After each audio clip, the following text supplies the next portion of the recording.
Paul's turn to talk before. Amen. A lot, apparently. Yes, Ray, so.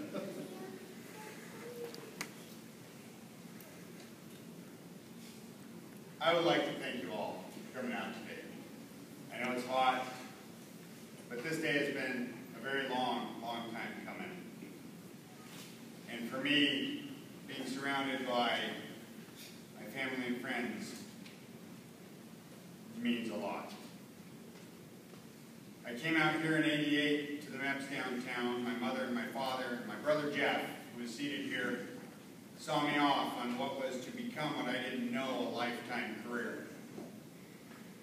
Before that, I had been a very bored college student, working my way through school, didn't know what I really wanted, living day by day in a small house with my brother. One night as I was walking home from work, just staring up at the stars, a weird idea hit me.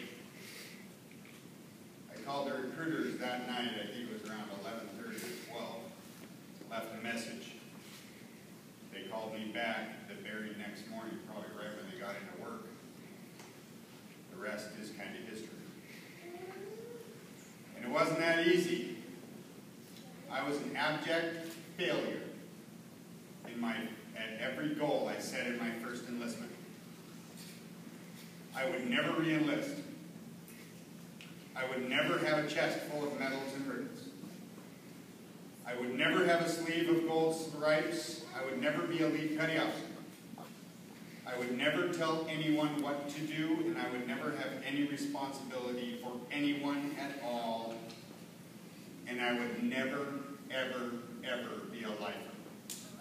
Ever. And I swore this at the end of that enlistment. Some of us start our careers as abject failures. I tried to get out. I tried to go back home and do normal things, but it never stuck. I could never do it. It just stayed with me. I was too young to figure out why. I always had a nagging feeling that there was something more. A visit to my brother Jeff actually reminded me of who I was. He told me that he had never imagined me out of uniform. And he was right. The truth of the matter is, turned out I didn't join the service to further my education. That was the truth right there. I did not join the service for the benefits or the money. In all honesty, I joined because I actually love this country more than anything else in the world. No feelings of homesickness or despair ever took those feelings away. I still get choked up when I hear the national anthem of God Bless America. These things remind me of why I join every day, why I stay in. The thought of the American flag keeping one safe and warm sounds cheesy and antiquated, but it's real. It's real to me, and it's real to people in this room. They don't want to admit it, but it is real. That idea is fine and wonderful.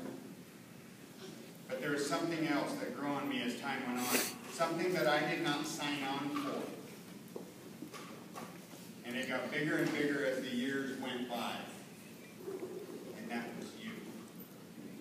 And you. I have been blessed with having served with the greatest people in the world. The people sitting in this hall right now. People who couldn't make it. Men and women who have pledged themselves to the same things I did. People who, for reasons similar to mine, but altogether their own, decided to become part of something bigger than themselves and act selflessly toward a common goal. You all became a family, my family, a group of people pledged to each other. Pledged to the flag that hangs above me right now. People that will hold their hand out to help before you even cry out in need. And I can prove it because I've seen it happen. I watched you do it. will defend each other to the last, and you don't need a reason why. You don't even need that flag. You have it, but you don't need it. When I am asked why I stayed in so long, I can honestly reply, would you be so damn fast to leave your family? Because shipmates, that is what you have become. And if I were to be asked to serve again with any of you, I would. The only question I would have to ask is, when do we leave? I'd probably be a little slower than I was. Maybe a little heavier around here. A little grayer. And yes, there is some pictures floating around Facebook all of a sudden. Thanks, Heather and Jocelyn, my sisters, for that. Interesting. I was a ginger at one time. So I leave you all with this. Wearing the uniform of the United States military is the greatest honor to me. Taking it off for the last time will be a terribly sad thing. Wear it with pride. It is not a right. It is a privilege. And every day you must earn that privilege again. Whether you wear it that day or not, you have to earn it again.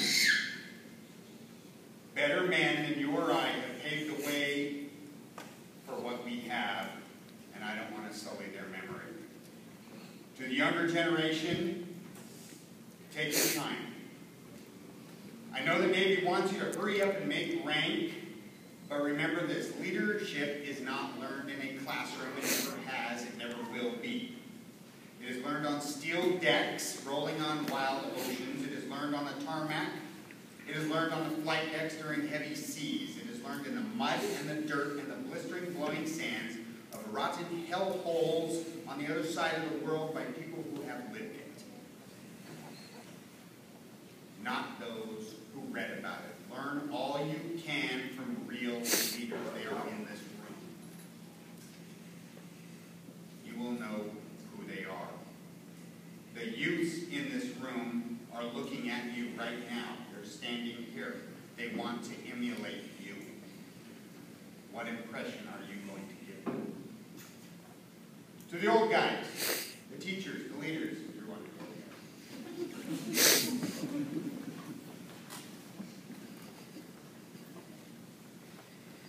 We need to remind everyone that we are still here. That the old ways have worked time and again. The traditions must be kept alive. And in order to keep the new in check, because if we don't keep the new in check, they're going to take over. We can't have that. We've seen what they can do.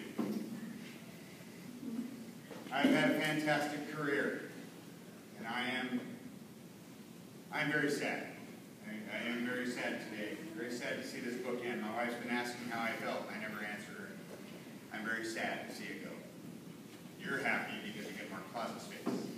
You're going to get a crap load. Yes, Henry, you're going to put another quarter in the job.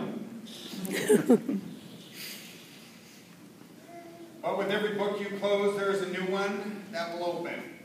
And it will be a sequel. It will not be a different book. Come on in. Sit down. Right. My family, all of you, thank you for all the support and all the years you have been my foundation. With you all, the next book can be written now.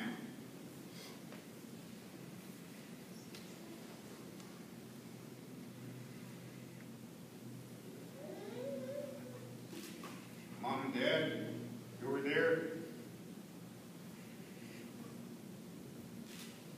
In the beginning, I wish you could.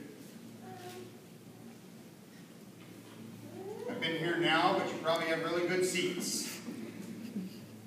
I am sure of it. To all of you I served with through the years, thank you. Thank you for letting me grow old with you. I would do it again in a heartbeat. Or a skipped heartbeat, John. I will be a little bit slower, but I'll do it again.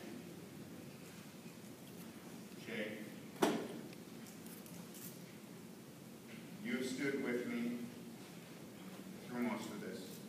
You've seen the worst and the best. And I'm happy as you on Lady Religious Day.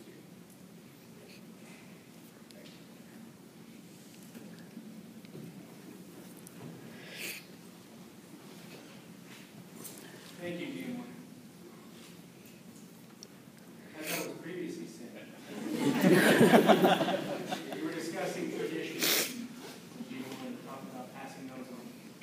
So to continue, the side boys would haul on the ropes and raise or lower the boarding platform so officers would not have to climb the rat lines, which were hanging over the side and used by the enlisted crew when going ashore or getting aboard. This honor was extended to visiting officers, dignitaries, and port officials. It was not uncommon for the commanding officer of a ship to order up the jolly boat, a crew of 8 strong backs, side boys, and boatsmen to send an old shipmate, fellow officer, to his shore retirement. Home, never to sail naval ships again.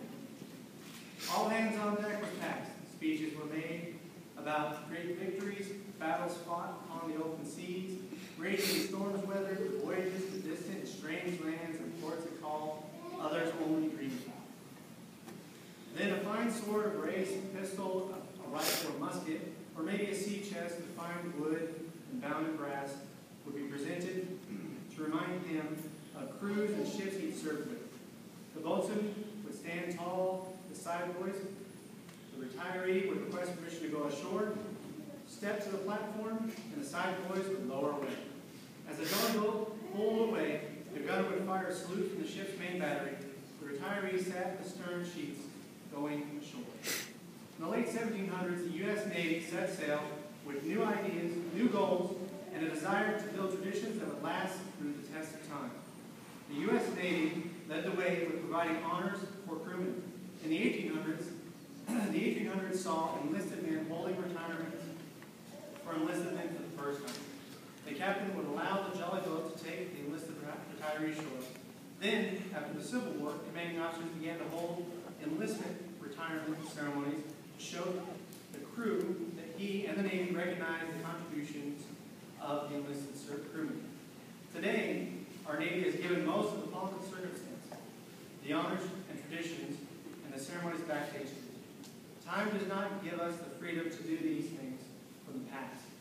But we still have to stop all engines, lay about smartly, and drop anchor to pay honor to one of our shipmates going ashore.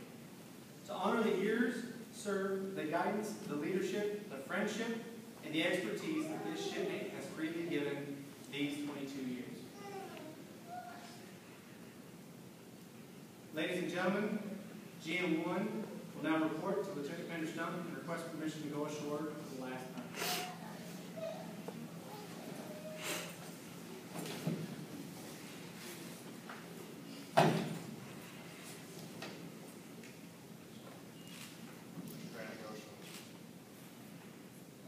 Bosun, pipe GM1 ashore.